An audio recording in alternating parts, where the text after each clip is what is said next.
आज के इस टॉपिक में बात करते हैं शुष्क खेती के बारे में। शुष्क भूमि कृषि क्या है, इसके बारे में हम लोग जानते हैं। यह पूर्ण रूप से वर्षा आधारित खेती का एक प्रकार है।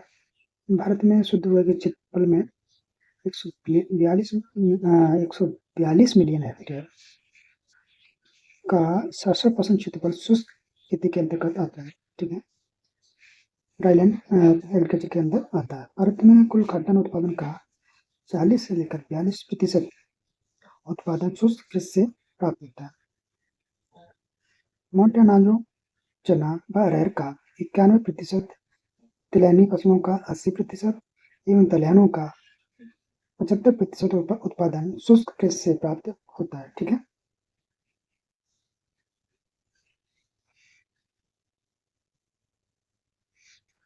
अब बात करते हैं वर्षा की मात्रा के आधार पर ड्राईलैंड कृषि 3 भागों में विभाजित किया गया है। पहला है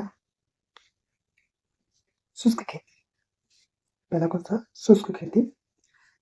ऐसे क्षेत्र जहाँ वार्षिक वर्षा 750 mm से कम होती है, उस क्षेत्र को या उस खेती को हम शुष्क खेती कहते हैं। ये खेती मुख्य शुष्क क्षेत्रों में भी की जाती है एवं मुख्य उद्देश्य नमी संरक्षण करना इसका मुख्य उद्देश्य है। दूसरा है ड्राई लैंड फार्मिंग। ऐसे क्षेत्र जहाँ वार्षिक वर्षा 750 से 1150 mm होती हो 1150 mm होती हो उसे हम ड्राई लैंड खेती कहते हैं। अगला है रेनफेड फार्मिंग। रेनफेड फार्मिंग में क्या है? ऐसे क्षेत्र जहाँ वार्षिक वर्षा 1150 mm से अधिक होती हो, ऐसे क्षेत्र को हम रेनफेड फार्मिंग कहते हैं। वहाँ फसलों की खेती करना रेनफेड फार्मिंग कहलाती है। ये खेती मुख्यतः अर्ध आर्द्र व आर्द्र क्षेत्रों में भी की जाती है। मुख्य उसका उद्देश्य जल निकास करना। ठीक है, अब बात करते हैं सूखा। सूखा के बारे में, जहाँ वार्षिक वर्षा सामान्य से 75% कम होती हो, ऐसे क्षेत्र को हम सूखा क्षेत्र या सूखा कहते हैं। शुष्क खेती के सिद्धांत क्या क्या है, ये हम लोग देख लेते हैं। शुष्क खेती के सिद्धांत है, पहला है नमी संरक्षण करना। ठीक है, क्या है? पहला नमी संरक्षण करना। इसमें कौन कौन से आते हैं पॉइंट? गहरी जुताई करना, पलवार का उपयोग करना, वर्षा जल भंडारण का उपयोग करना, खरपतवार नियंत्रण करना, वायुरोधी पट्टियों का उपयोग करना और वाष्पोत्सर्जन उत्सर्जन की मात्रा कम करना। ठीक है, अच्छा, अब दूसरा है इसी में देखो नमी का संरक्षण करना, और इसी के में एक और प्रति प्रति उत्सर्जक पदार्थों का प्रयोग करना। ठीक है, प्रति उत्सर्जक पदार्थों का प्रयोग करना। ये वे पदार्थ होते हैं जो पौधों में उत्सर्जन की मात्रा कम करके पौधों में नमी संरक्षण का काम करते हैं। ये मुख्यतः 4 प्रकार के होते हैं। पहले रंध्र बंद करने वाले पदार्थ। ठीक है, तो ये पदार्थ पौधे की पत्तियों के रंध्रों को बंद करके जल की हानि को कम करते हैं, जैसे PMA, है ना, एट्राजीन, CO2, ABA। ये पदार्थ होते हैं जो रंध्र बंद करने वाले पदार्थ। दूसरा होता है परावर्तित पदार्थ। ठीक है, दूसरे कौन से होते हैं? परावर्तित पदार्थ।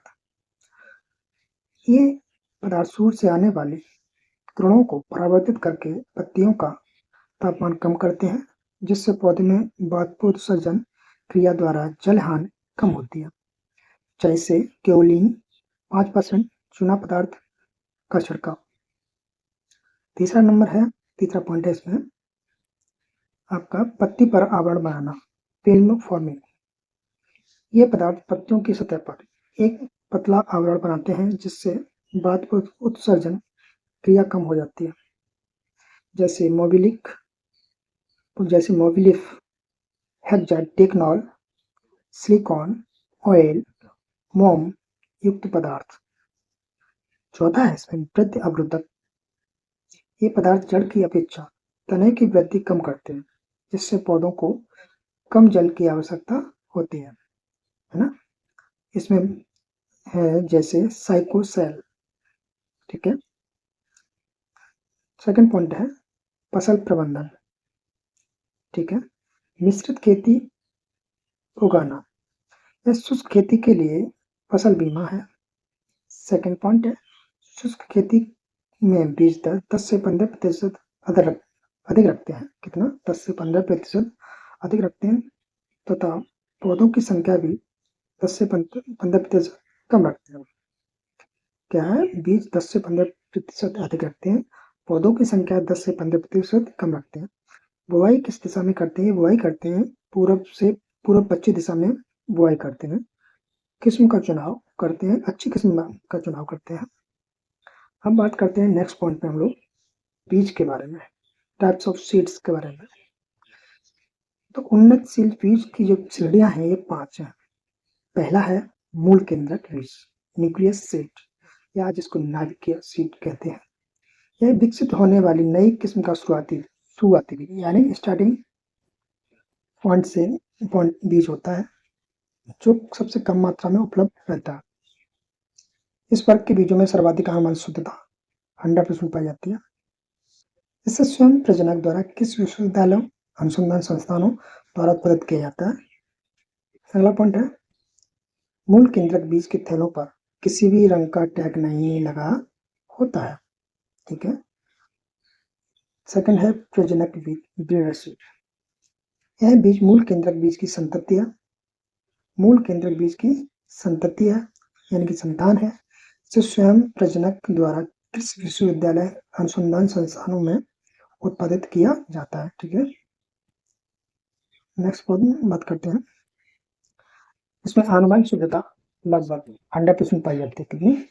100% आनुवंशिक शुद्धता पाई जाती है। ठीक है। इसकी थैलियों पर सुनहरे पीले रंग का टैग लगा होता है। कौन से कलर का टैग लगा होता है? सुनहरे पीले रंग का टैग लगा होता है। ठीक है। हम बात करते हैं आधार बीज के बारे में। प्रजनक बीज से जो बीज तैयार किया जाता है वह आधार बीज कहलाता है। ठीक है। यह बीज राष्ट्रीय बीज निगम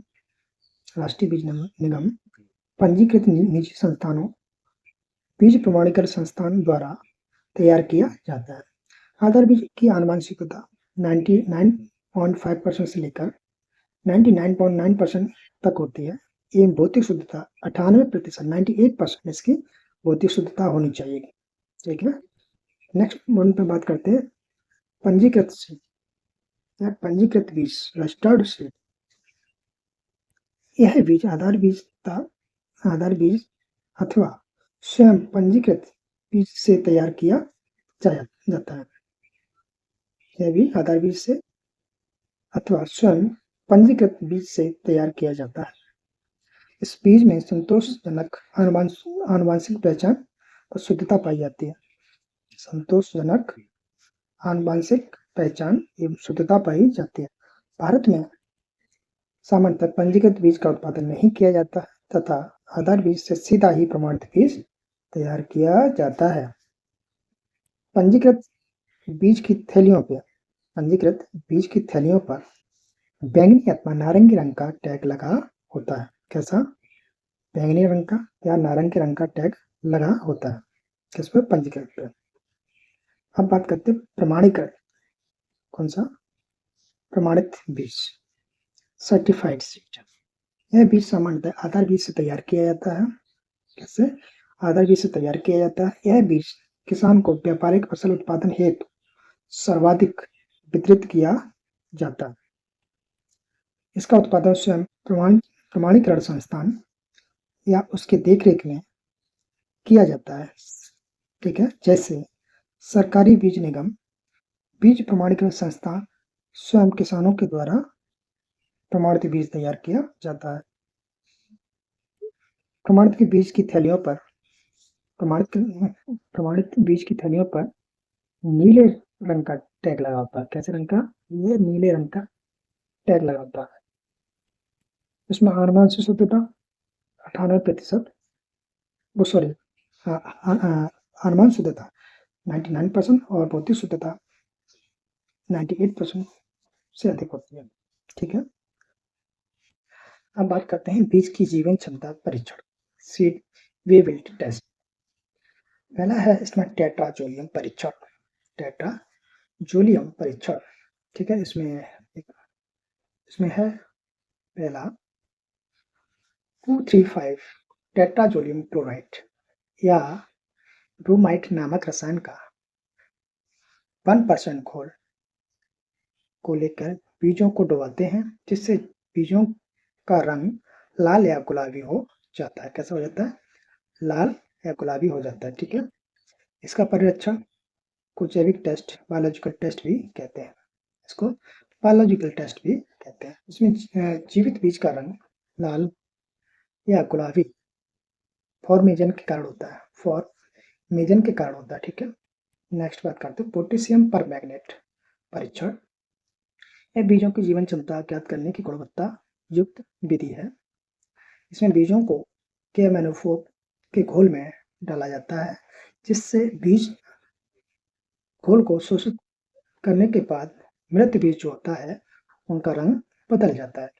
अन्य परीक्षण है जैसे कोडेक्स परीक्षण, इंडिको, कार्माइन विधि, ये अन्य परीक्षण में आते हैं। अब हम बात करते हैं नेक्स्ट पॉइंट में बीज का वास्तविक मान क्या होता है और कैसे इसको निकालते हैं। तो शुद्धता प्रतिशत गुणा अंकुरण प्रतिशत का मान होता है, जिसको प्रतिशत में व्यक्त किया जाता है। जैसे बीज का वास्तविक मान 75% से अधिक होना चाहिए। इसको कैलकुलेशन करने के लिए इसका वास्तविक मान इक्वल टू शुद्धता प्रतिशत गुणा अंकुरण प्रतिशत अपॉन 100 होता है। ठीक है, ये हमारा वास्तविक मान कैलकुलेशन करने का एक फॉर्मूला है। बात करते हैं अगला पॉइंट पे। अब बात करते हैं प्रमाणित या उत्तम बीज की विशेषताओं के बारे में। पहला पॉइंट है इसमें आनुवंशिक शुद्धता एक भौतिक शुद्धता 98% से अधिक होनी चाहिए। संकर मक्का में सर्वाधिक अंकुरण प्रतिशत 90% होता है। कितना? 90% होता है। जबकि जौ, गेहूं, सरसों एवं चना में अंकुरण प्रतिशत क्षमता जो है 85% होती है। ठीक है, धान, ज्वार, रिचका में अंकुरण क्षमता 80% होती है। कितनी? 80% होती है। मूंग, मोट, उड़द में न्यूनतम अंकुरण क्षमता 75% यानी कि 75% होना चाहिए। मूंगफली, सोयाबीन, ग्वार में अंकुरण क्षमता 70% होनी चाहिए। कपास में न्यूनतम अंकुरण क्षमता 65% होनी चाहिए। ठीक है, अब बात करते हैं आगे। सबसे कम अंकुरण क्षमता पालक, मिर्च, गाजर के बीजों में 60% होती है। 60% होती है। अब बात करते हैं बीजों के भंडारण में अधिकतम नमी प्रतिशत कितनी होनी चाहिए। जैसे गेहूं और जौ में 12% होनी चाहिए, चावल में 13% होनी चाहिए, दाल वाली फसलों में 9% होनी चाहिए और तेल वाली फसलों में 8 से 9% नमी होनी चाहिए। ठीक है, इससे ज़्यादा नहीं होनी चाहिए, जिससे कि फसल खराब हो जाती है। नेक्स्ट पॉइंट में बात करते हैं हम लोग बीजों की भौतिक शुद्धता। इसका तात्पर्य बीजों का कंकड़ टूटे हुए बीजों से मुक्त होना चाहिए। बीजों की भौतिक अशुद्धता को डोकेज कहते हैं या कहा जाता है। प्रमाणित बीजों की भौतिक शुद्धता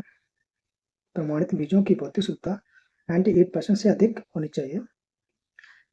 लेकिन सरसों, तिल, सोयाबीन में 97% भौतिक शुद्धता भी मान्य किया जाता है। जबकि मूंगफली के प्रमाणित बीज में 96 यानी कि 96% भौतिक शुद्धता को मान्यता प्राप्त है। ठीक है, या माना जाता है। अब बात करते हैं आनुवंशिक शुद्धता, जेनेटिक प्योरिटी के बारे में। इसका तात्पर्य मुख्य फसल के बीजों में दूसरी फसल या उसी फसल की अन्य किस्मों के बीज से मुक्त होना आनुवंशिक शुद्धता कहलाता है।